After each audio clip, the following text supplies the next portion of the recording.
Patalingkon ka na to ang pulong sa Ginoo alang sa mga father. Yun sa Ginoo pagbuhat ng mga father. Unsa nga naa kanila nga worth following, unsa ang ilang responsibilidad, kung unsa gyud ang godly father. Munang uluhan karon sa mensahe sa Ginoo, a godly father. Ug usa sa mga icon sa Bible, no? Icon meaning kanang modelo nga angay sundugon isip usa ka amahan, mao gyud si Joshua. Daghan may father nga mahimong ehemplo, si Abraham, si Moses, naapod sa New Testament. Pero si Joshua ang kuhaon nato karon nga mahimong example, mahimong pattern of a godly father. Ang atong text gibasa ganiha sa Joshua 24:15, although ang tibuok yun nga chapter sa 24 diha kuhaon ang mga verses, pero diha may sentro lang yun ta sa 15. Kining paghatag ni Joshua, kining chapter 24, last naman nga chapter sa Joshua. Kining gitawag nga farewell address niya, kanang panamilit na, because murag na feel na niya nga di na gid siya magdugay. 110 years old na si Joshua ana, hibaw siya nga mo depart na siya, ug naa gid siya gusto i-impart nga lesson ngadto sa mga Israelites before mag-end ang iyahang kinabuhi. Unang dinhi sa iyahang pagpresentar ani nga speech, makita gyud nimo ang karakter ni Joshua. What makes him a godly father? Mao ning mga butanga gyud. Una, kanang iyahang choices, inang iyahang pagpili. Kahibaw ta nga matag desisyon nga himuon, importante gyud na kay bisag gamay lang nga desisyon. Naay mga desisyon nga gamay ra na pero dakong epekto sa atong mga kinabuhi. Sa mga bata, kung mag-decide ka nga mag-drugs, maguba gid imong kinabuhi sa unahan o sa mga young people. Maupod na sa kinabuhi sa mga papa, kay sila magyud ang leader sa family, sila gyud ang naa sa decision making. Musubmit raman ng wife, ambot og musubmit bagyod. Ang bana gyud no ang naga-decide sa ilaha gyud nakasalalay sa ilahang desisyon. Ang pagpili mo na importante gyud kaayo matag desisyon tungod kay dako kay nig kalambigitan nga moapekto karon og sa umalabot nga adlaw. Mga choices, pili ta asa ta musimbang, pili ta asa ta mag-work, pili ta asa ta magpuyo. Dagko ka mga desisyon nga moapekto kini sa unahan. Munang importante gyud kayo ang pagpili. We need wisdom. O kinahanglan gyud ni sa mga amahan kay sila man ang decision making. Karon to karon diri ang the selection, ang choices nga pilian nato. Diha sa verse 15 ingon diha, but if serving the Lord seems undesirable to you, then choose for yourselves this day whom you will serve, whether the gods of your forefathers served beyond the river or the gods of the Amorites in whose land you are living. Naay choices diri nga pilian. Ipadayag ni Joshua sa mga katawan sa mga Israelites nga pagpili mo, pag-select mo ani, pagpili mo kinsa inyohang serbisyuhan. Ingon diha primero, the gods of your forefathers, atubang mga Ginoo sa inyong mga katigulangan. And we know nga kining mga Israelites daghan kani sila mga Ginoo, daghan sila idols sa una. Tapos sila yung mga Ginoo sa gods of the Babylonian, gods of Egypt sa una. Dito pa sila sa Egypt, daghan kay sila na-experiencehan nga Ginoo sa ilahang kinabuhi. Munang i-ask ni Joshua sila, kinsa maging inyong pilion? Dito ba mo follow sa gods sa inyong mga katigulangan? Daghan mga amahan nga ingana pod ang ilahang kinabuhi nga nakita sila mga anak ug gisundog po na sa ilang mga anak. Nabitaw papa niingon nga musimba bangkig ko pero di ko mag-promise musimba. Namatay ang amahan, ang anak na pod, murag gyapon kung sa anak. Musimba lagi ko pero di lagi ko mag-promise. So nasundog sa papa. Wala naga-duplicate ang mistakes. Si Joshua giingon gid niya sa mga katawhan niya. Musunod ba mo nga kung ingana dili mayo inyong pag-lead kay susamara nga nag-lead mo og blind leading the blind. Buta nag-lead og buta adto gyud sa di mao nga direction. Or ang ikaduha nga selection diha is ingon diha, whether the gods of your forefathers serve beyond the river or the gods of the Amorites. Kini mga Amorites, daghang kay ni sila Ginoo na ay gitawag nila nga Baal si Baal, si Molech, napoy Mammon, tawag nila God of possessions, mga bahandi, wealth. Kanang Baal, God of intellect, muna ilang tawagon o ilang ludhan kung mga yun sila wisdom. God of pleasure, kung gusto sila kalipay, muna ang ilang ginatawag, na apoy itawag ni Astoret, God of abnormal sex, God of fertility, muna ang ilahang mga Ginoo. Munang ingon si Joshua, asa man kana bang God sumaamuray sa inyo hang ibili nga tinuod gina nga Ginoo usab karong nga panahon na. Wala naman na si Molech, si Baal, pero naaman gihapon ng mga we desire pride, intellect, we desire pleasure more than God, desire material possession more than God, we desire sex more than God, materialism, pleasure, self more than God. O ba na inyong pilion, ana si Joshua, the God of the Amorites. Diha, naning takna ipadayag ni Joshua nga, kung sa kini mga idols, mo nang mapili mo ani, or the one true God. Asa nining tulo, multiple choice. Yung none of the above, tagaan ta sa Ginoo aning nga seleksyon. O nang makita gyud ang pagka-godly father ni Joshua sa iyahang mga choices. O nang si Joshua, nagpapili sila pero naghatag po siya og suggestion. Nag-address siya og pagkinahanglan, pero nag-address siya, naghatag po siya og giya kung say angay pilion. So ang iya yung gusto nga pilion nila ang tinuod niya Ginoo. Mo nang naghatag siya karon og motivation, suggestion aron gid pilion nila ang Ginoo. Mo nang diha makita nato ang una, gi-recount ni Joshua, ibalik ni Joshua og padayag sa mga Israelites unsa ka maayo ang Ginoo sa ilahang kinabuhi. Aron pilion nila ang Ginoo. Padayagan ni Joshua, hinumdumi ra gud ninyo unsa gibuhat. Mo nang from verse 2 to 13 puno kay diha og to remember these things. Mo nang ang kuha na nato nga verse diha sa verse 13 ingon diha, so I give you a land on which you did not toil, and cities you did not build, and you live in them, and eat from the vineyards and olive groves that you did not plant. Remember gipaabot ta mo sa Kanaan, gitagaan ta mo yuta nga wala mo nagugmad ni ana, gitagaan mo syudad nga dili kamo ang nagbuild ni ana, nakakaon mo nga dili kamo ang nakatanom. It's all by God's grace. Remember the grace of God, ana si Joshua, para gipilion nila ang Ginoo.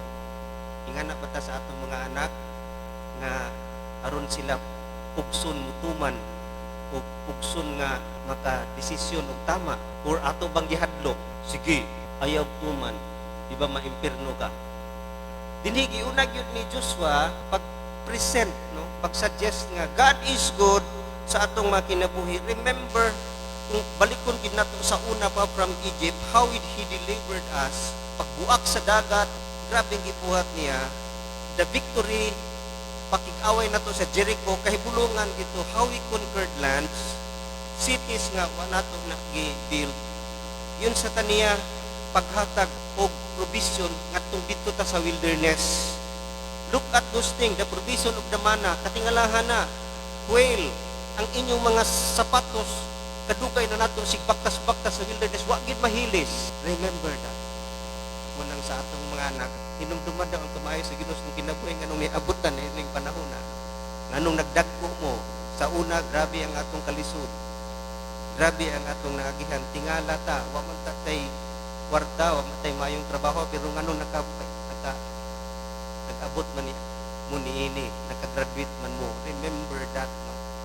Mo nang nindot kayo nga i-relate yun. Always, mao kini ang i-relate, i-istorya nato sa atong mga anak, the goodness of God, para makahimo sila tama nga desisyon. Mo nang ingana kang Joshua, he received love, ihatag ko niya ang love. So makita nimo dinhi nga si Joshua pagid nang hambog sa iyang kaugalingon. Siya always nag-talk about what God has done, dili unsa iyahang nahimo, kundi unsa ginahimo sa Ginoo. Sharing our experience, sharing our God, no, what He has done. Munay dako kayo nga motivation sa atong mga anak nga pilion pud nila ang Ginoo, dili kining mga gods, mga idols. And also, He reminds them the consequences of wrong choices. Kini na mura paghadlok na ni pero katapusan na no. Ipa-remind po ni Joshua ang mga Israelites na di gid maayo kung di mo mutuman. Muna ingon diha sa verse 20 sa 24, if you forsake the Lord and serve foreign gods, He will turn and bring disaster on you and make an end of you after He has been good to you. I-remind niya balik kay basig nakalimot na mo, murag ingon si Diyos, basig nakalimot na mo, di ba? Unsay mga nadangatan sa katong wala mo tuman, katong wa mo sunod, katong nag-make og wrong choice. Remember sa si Akan, wrong choice, nagsuffer tatanan. Katong pagpili kung magstay ta sa wilderness o mo-proceed ta sa promised land. Unsay nahitabo, daghay nangamatay kay wrong choice man to. Di pa-remind ni Joshua, murag ingana na. Yes, lisod musunod sa Ginoo, pero mas lisod kung dili gyud ka musunod. Mas dako ang consequences kung nagipadayagan gyud ni Joshua ang mga Israelites. Remember the Babylonian captivity. Nganong niabot ta sa Babylon, igahe kay tagulo. Blessing kung mutuman ta, pero mutuman first. Isa nga makita nato kang Joshua, ang quality no, nganong gitawag sa godly father because of his choices. Maay gid niyang pagpili. Ipili gid niyang Ginoo. Then makita ko nato ang iyahang quality sa iyahang pagka-godly father is diya sa iyahang courage. Grabe ka isog si Joshua. Ingon diha, mo po'y gitambag niya, kina-experiensyahan magid niya na. Itambagan gid niya ang mga Israelites. Now fear the Lord and serve Him with all faithfulness. Throw away the gods your forefathers worship beyond the river and in Egypt and serve the Lord. Serve gid mo sa Ginoo wholeheartedly. Ipanglabay na, no, pareha kang isa kaya pangguban ang mga idols nga inyong gipangsimba diha. Susama ra nga niingon siya nga panguhaan ang mga idols nato. Ngunang makita niyang courage to stand what is right. Nagid siya kaisog nga mo stand what is right. Pag right yun na. Pag wrong yun na. Digid na siya mo compromise or mo mukuan lang nga okay ra na or silent lang or tunga-tunga. Dili. He stand what is right. He stand what is right bisag grabe ang pressure. Grabe ang problema. Grabe ang hagit sa circumstances. Sa mga Israelites, daghay mga times nga pwede gud siya mas musabay na lang. Pariha kang Aaron, pagkita ni Aaron na nagsimba og Diyos kay si Moses tuman ni saka man sa bukid na kuha sa 10 commandments. Dadugay man nagsimba Diyos ning mga kuan si Aaron, ni okay ra pud siya. Unang si Joshua and what is right. Bisan pag grabe ang pressure sa mga idols. Daghang kayo pressure karong panahon na sa mga father, materialism, ni mga pleasure, grabe ang hagit nga usahay maipit yun at ito sa panahon madala kita nga usahay mabitan kita pero di maigipikto sa ato mga anak. Unang courage to stay what is right, courage to choose what is right no matter the cost. Tinuod na yung mga butang nga mahal kay nato bugat kay kanato pleasure, pero pag makadaot sa ato mga anak dili mayong ihemplo, biyaan gina siya. Unang mga idols, ganahan ta, pleasure na siya. No? Sa kini mga bisyo, pleasure man eh. Pero kung magtanaw na ito magkadaot sa itong anak, they are idols. Yes, bukat sa imo habiyaan, pero kinahanglan gid siya ilabay. And it needs courage. Kinahanglan gid og courage to do what is right. Kung kinahanglan gid sa man is of you to stand what is right. Then, courage to separate. Makita nimo sa life sa mga Israelites nga daghan gyud kayo nga nagsimba na og Dios. Unya moingon ka nga murag tanan na gyud, kasagaran na gyud, majority na gyud sa mga Israelites naghimo ani. It takes courage to separate. Nga may ako naman lay nabilin. Mag-separate ba ko binakaron nga panahon na pressure sa kalibutan. Karon i-legalize na ang divorce. Nya daghan kay mga reason nganong i-legalize sila. Murag tinuod pod nya mo nang musabay na lang pod ang mga Kristohanon. Si Joshua, willing yun siya mo separate. And it takes courage. Labi na ka na ikaw na lang maging Sara. Yang tara naghimo na niya na. Willing siya mo stand, bisag dili majority. Remember katong sa Numbers 13, chapter 13 o 14, katong paghimog desisyon nga, gisend sila spy, isa man ato si Joshua sa 12 spies nga gisend pag ato sa Kanaan. Pero ang 10 nibalik, di nato kaya Moses, pirting dagko mga tao, wa gitay kaya sa ilaha. Pero si Joshua ug si Caleb ningon dagko ang mga tao tinuod na, pero by God's power makaya nato sila. 10 versus 2, willing si Joshua mahimong 2. Mo nang usahay ang majority decision dili sa Ginoo. May mga sitwasyon sama niya na. Mo nang si Joshua willing gid siya mo separate, bahalag ako na lang mabilin. Basta mo unay kahubuton sa Ginoo, mustan gid siya. Mo nang makita nimo sa iyang kinabuhi, courage to separate. And lastly, ang isa po niya quality na makita nimo kang Joshua as godly father, makita nimo sa iyang commitment. Grabe commitment si Joshua. Kanang last nga tumoy na sa verse 15, atong ningon siya, asa may inyong pilion, the gods of the Amorites, the gods of your father. But as for me, very strong, no? Pero ako, that is commitment. Kanaming kap. Pero ako, muserve ko sa Ginoo. As for me and my household, we will serve the Lord. Commitment na. Strong. Kanang yung bahala mo. Pero ako, kanang mingon ito na, bahala mo diya. Basta ako, commitment yun na siya. So si Diyos committed yun to serve the Lord wholeheartedly. Kana kung dili kayo committed, dili ka makaingon, pero ako, pwede man, bahala mo. Ako, dili ko siguro. Dili. Tunga-tunga. Walay commitment nga half-hearted. Ang commitment, gitawag na full. You give your whole lives. Muna ang commitment. Gihatag nimo ang imong tibok, kasing-kasing, kalag, huna-huna. Ngunang daghan kayo dili gusto commitment. Dili mapakasal. Kay matali na sila. Commitment man. God, no, ang kami niyo. Di na sila kadagan. Ngunang si Joshua, way atrasay, hatag tanan. Dili half-hearted. Full yun, committed diya sa Ginoo. Nga wala gitunga-tunga. The biggest lie ni Satan sa kinabuhi sa tao, nga you can be a Christian, but you can do what you want. You can be a Christian, pero makahimo kag bisag unsa nimo. Dili na commitment. Ang commitment, you follow the Lord and follow yun tanan kung sa iyang ipabuhat ka nato, kung sa iyang ipahimo ka nato.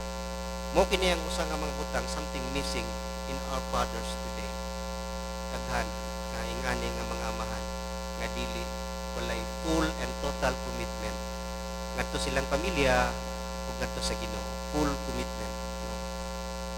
Makita nimo ang commitment ni Joshua, tanaw nimo ang character of his commitment. Ma-describe tulo ka words: faithfulness, trust, and obedience. Ngunit kung i-describe nimo ang character, yung commitment, kinig yung tulo: faithfulness, trust, pagsalig, ug pag-obey. Ug dito ta mokuha sa Joshua 1. Dito makita ni ang sa chapter 1 sa Joshua, dito makita ni ang kinatibukan Dios sa iyahang commitment, sa pagpili sa iyaha as leader sa mga Israelites. Munang faithful siya sa purpose sa Ginoo. Faithful to God's purpose. Tanaw to ang verse 2 sa chapter 1. Ingon siya, Moses, my servant is dead. Now then, you and all these people get ready to cross the Jordan River into the land I am going to give to them, to the Israelites. So muna ingon sa Ginoo, patay na si Moses, now ikaw na ang mag-lead sa mga katauhan, mug-lead kanila nga dalhon nako sila dito sa lugar nga akong gi-promise, which is Canaan, nga nindot kay nga lugar. So ang purpose gyud sa Ginoo sa mga Israelites is Canaan, promised land. Makaabot gyud sila sa promised land. O garon ang purpose sa Ginoo kang Joshua, ikaw na ron ang leader. And I am with you always as I was with Moses. Kung giyon sa nako pagdala si Moses, mao pud na ang akong himuon kanimo. Mao nay purpose sa Ginoo kaniya. Ug committed kayo si Joshua sa purpose sa Ginoo. Di gid siya maghimog iyang purpose. Wa gid siya laing katuyuan. Always focus sa purpose sa Ginoo nga na kaniya. Munang sa iyang pag-lead, he wanted to lead his family and the nation Israel. Mo gina dedicated kayo og committed kay sa diha. O sayang pag-commit, giuna gid niya, no? Ang iyahang kaugalingon. Gihimo gid niyang tapos iyang kaugalingon nga leader.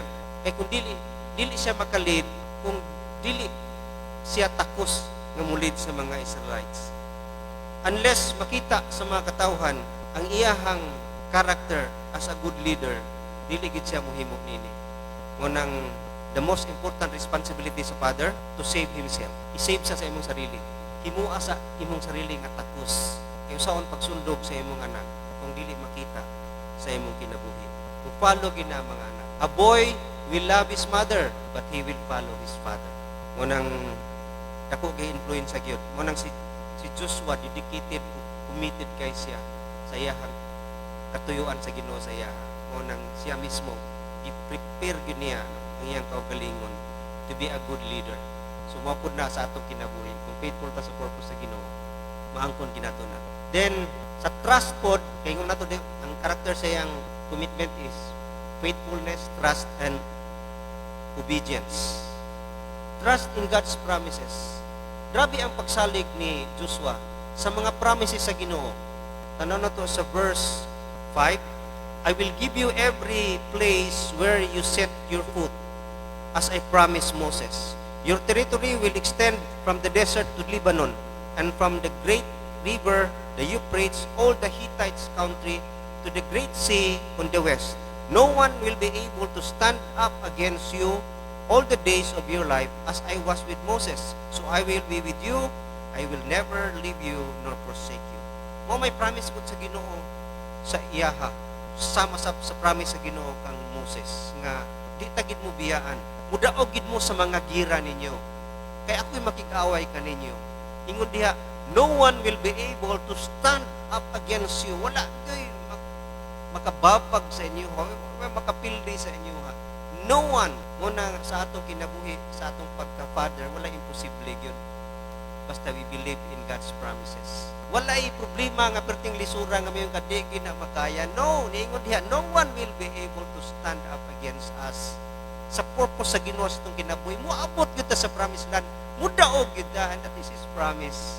And many fail. Many fathers fail. Meaning, area sa ilahang pagkaamahan nga di mo salig, wato na lang daghay worries, di mo salig sa promises sa Ginoo. Maghimo na lang ilang desisyon, maghimo ilahang gusto, muadto sa mga dili na kahubuton sa Ginoo o ng failure na as a leader. Muna ingana si Joshua, anong nidaog yun ang mga Israelites.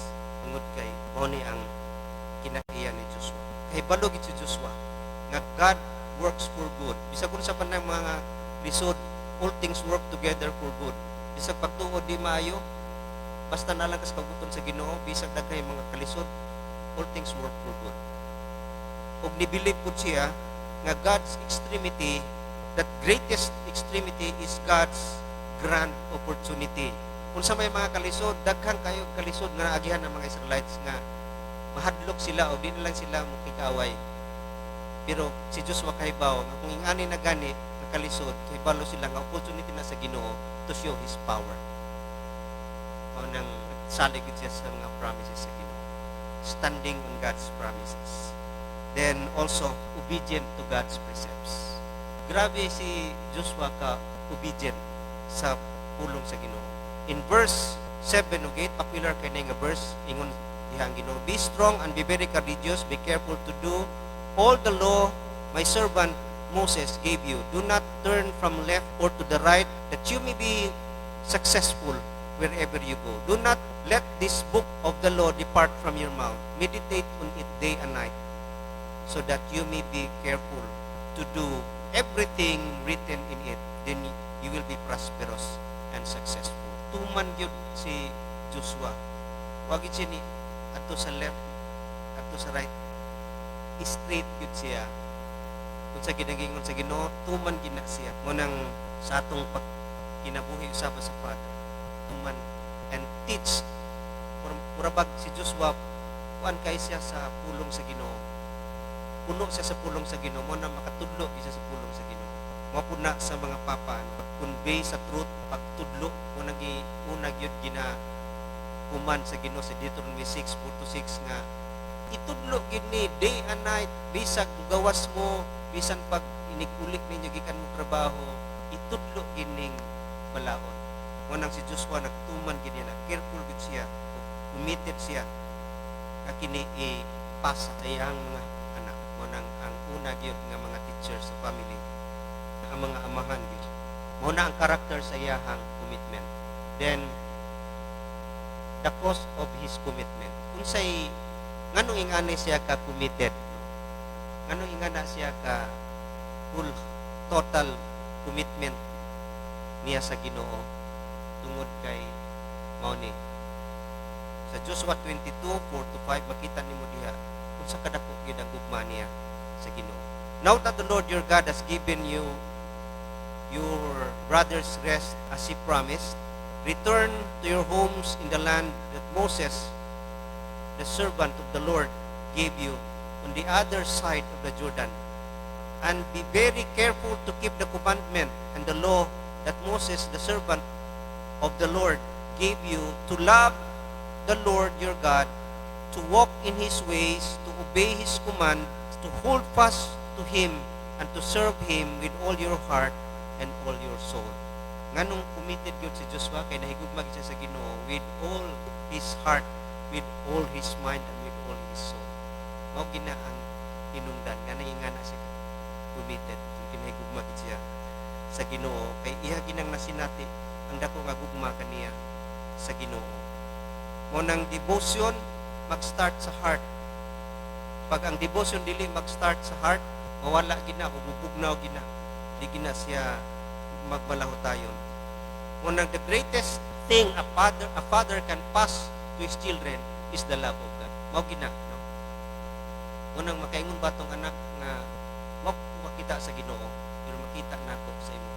Wa nako na feel ang love sa Ginoo, na feel nako diya sa akong papa. Kay nakita ka na sa kinabuhi ni Joshua. Nga siya gyud nahigugma pagmaay sa Ginoo. Nganong nakahimo siya ni anak kay siya nahigugma gyud tibuok mo nang nihatag ko niya ang iyang tibuok ang kinabuhi ngadto sa Ginoo. No father is perfect, pero mahimo ma-perfect ang atong relationship sa Ginoo. Ma-perfect ang atong love sa Ginoo. Ingana si Joshua, dili man siya perfect, daghay naay kapakyasan si Joshua, pero sa iyang kinabuhi makaingon gyud ang iyang anak. His faith is perfect, his love is perfect. His relationship with God is perfect. Mo na ingana siya nakahimo sa pagsunod sa Ginoo, makatrust sa Ginoo in everything, and obey the voice of God in spite of many competing voices, in spite of many idols nga nagpalibot nga kaniya. Mo nang kinabuhi ni Joshua nga siya nakita nato nga he is a faithful and godly father. Daghay mga amahan nga moingon nga katong mga great men, katong yung mga nakigira, nakikaaway boxing, isugayo, nagig-apil og mga wrestling, pero dili ang tinuod nga mga hero, mga great men, katong yung mga nagtabang sa ilang mga anak kung na mga assignments, kung nagalit silang family in worship and prayer. Mao to mga strong men. Ug mao ka na ang ipangita sa Ginoo.